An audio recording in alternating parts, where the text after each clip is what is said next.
Hello, everyone. Sikaiden here. Today, we're going to do a synopsis for the Forest Quartet. Usually, I'll kind of put together a script to help kind of guide me, but I've done a few revisions of the script, and I thought it would be best for me to kind of not do a script for this one for a few reasons. This was a game that I felt that I needed to kind of speak a little bit off the sleeve and a little bit more on the heart because this one was a little bit tough for me to get through. It took a long time for me to get through this one because it deals with kind of the reason why I chose to review games and play games that dealt with the arts. I personally love uh, and have a passion for the arts. And it's because of what the arts stem from, I believe. It's what inspires the arts. It's not necessarily what is the product, it's what inspires the product, right? It's what inspires the piece or the artwork.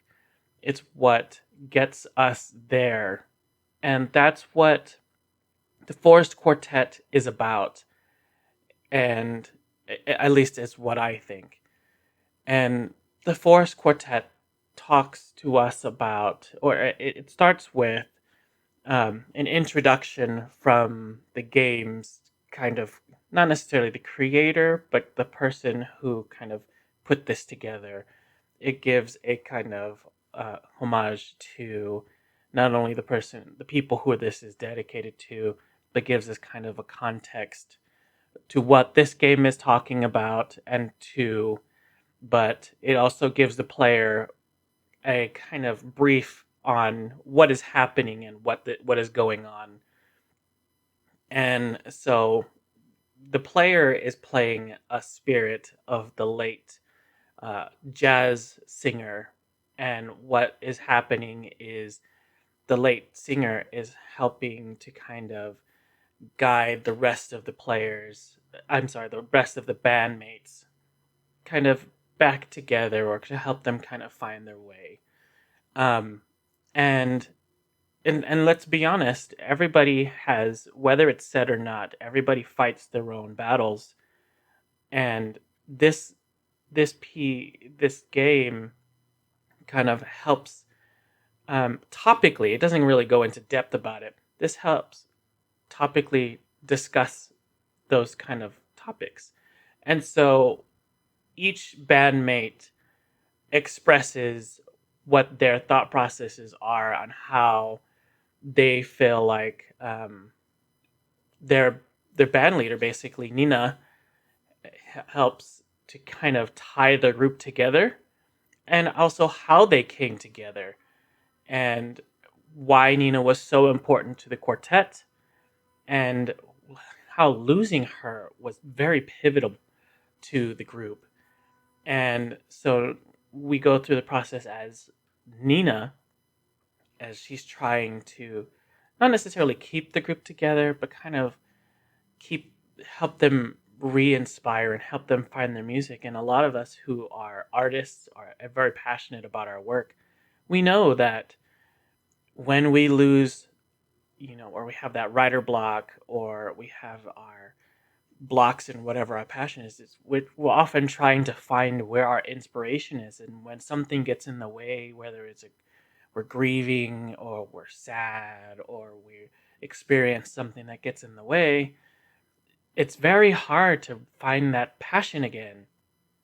And so our piano player here is this is what we're going through here. Our piano player, um, what he expresses is that Nina, uh, they kind of say that Nina got them all to move to the forest because for one reason or another, the city kind of got the group frustrated or was stifling for some reason or another. So all of the group moved to the forest. And the piano player said that the forest kind of creates these engines of inspiration, and and so what we go through as the player of the piano is he's as Nina, we help to put together back these inspiration engines. And so what we see here is, as Nina, we help to put together these inspiration engines. And as we put them together, we're giving him bursts of inspiration. And as we give him these bursts of inspiration, we help to clear away these clouds of gunk and whatever was blocking his way. And in the end, we kind of give him this kind of, you know, I can do it at least another one more go or give another go of it. And we go through the same process with all of the other bandmates. There's only the other three other bandmates other than Nina, but each bandmate, like every other person, right? We don't suffer from the same things as the next person next to us. And so the piano player says, if there's anything, I don't suffer from depression, but if, after losing Nina, I was, more depressed than I was typically. And so, he was more down than usual or things like that. And then right now we're going into the bassist, the double bass. And uh, so the double bass deals with, he admittedly says he suffers from bouts of anxiety, and when we go through playing with him, we notice, or at least for me, we notice that small tasks feel a lot more difficult because simple things like connecting the dots feel a lot more tough, and his playthrough feels like every little step can send you over the edge because it's a lot more claustrophobic. It's very dark in his area. And so as you play through Nina, even though she's this bright figure in this very dark atmosphere, very dim atmosphere, you still can't see your way through. And so as you play through Nina, you have to help him inspire. You help to inspire him even through this very dark time. And our third player is the drummer. We help the drummer, and the drummer is very different. Again, he suffers from rage and anger, and he puts together this very interesting and very funny for me a wordplay where he says, "All drummers suffer from anger issues, but it's only an issue if drummers don't have a drum." So it's a very funny for me. It was very funny, um, and his playthrough is this. It was his house was on a volcano, and so it's this big fiery, big action oriented. A lot of things where you have to put together a lot of things, and so each playthrough was very focused on helping to inspire each of the um, each of the bandmates into action. But then when we finally get them back together, they still had to come together, and they've never since Nina's death had to come together and speak. Since she died, this is a lot of us when we lose people, we kind of don't talk. At least in my world, we kind of come together for the funeral, and then we have this grieving period, and we don't really talk. And at least in this group, when they were kind of close, they don't talk and they don't express how this, especially when you have a cornerstone of a person who they were the reason why they came together, and then without that person, there's no reason to come together again.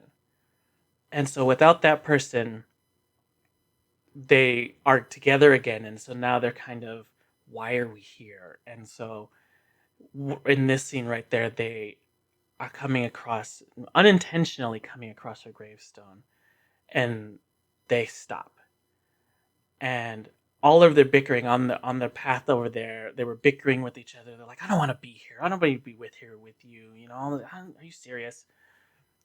And they come across her grave, and for the first time, they take a moment to to stop and to say, ever since she passed away, I've never really taken the moment to say goodbye to her. I'm sorry, I'm getting very emotional here. I've never really taken a chance to say goodbye to her. I've never really taken a chance to think on, uh, we've never played a concert since, or I've never really given a thought of, I really don't want to be in the forest here anymore. And ultimately, what ends up happening is they're like, we want to play a farewell concert for her at least one more time. And so they come together and they kind of put their bickering aside. It's not like they hate each other, but they put their bickering aside and they come together and they play. It's not necessarily said a farewell concert, but they put together and they give a final concert. And in the final minutes of the concert, we hear it's not Nina singing, but what it is it's another person singing the part of what Nina would be singing. And this was very tough for me to get through because um, for those of us who we all have we've for those of us who have lost loved ones and are very passionate about what we do in our arts and in what we put forward doesn't have to be in our arts, in what we put out into the world. And when we suffer a loss or when we suffer anything that gets in the way in putting out in our products or in our works, and when something gets in the way and we lose someone we love or we lose our inspiration, and it's tough. It's tough to find our way back to where not where we used to be or where we want to go. And sometimes we feel like have we want someone to help us get back to where it is, especially when we love what we do, right? And this project, this game actually brought me to tears. Um, and I'm very early in in this stuff, and I did not expect to be to brought. I didn't expect a game to bring me to tears, and this is the reason why I I was very hopeful for this kind of genre, because when you play other games, you're in it for the rewards, you're in it for the stimulation, you're in it for whatever. But I did not plan to have anything close to something like this. So I, I hope you play this game. I absolutely love the jazz music in this game. I was lost in the person who plays Nina's voice. Man, she can sing. But also the jazz music is fantastic. And I look forward to any other things like this. If you guys have suggestions for games, we all have our opinions on what we run as artistic, but are focused on the arts and the products out there that put forward in the arts, right? If you guys have suggestions of games that I should look for and play, please let me know. Other than that, thank you for joining me for this one. I look forward to your suggestions. Thank you so much.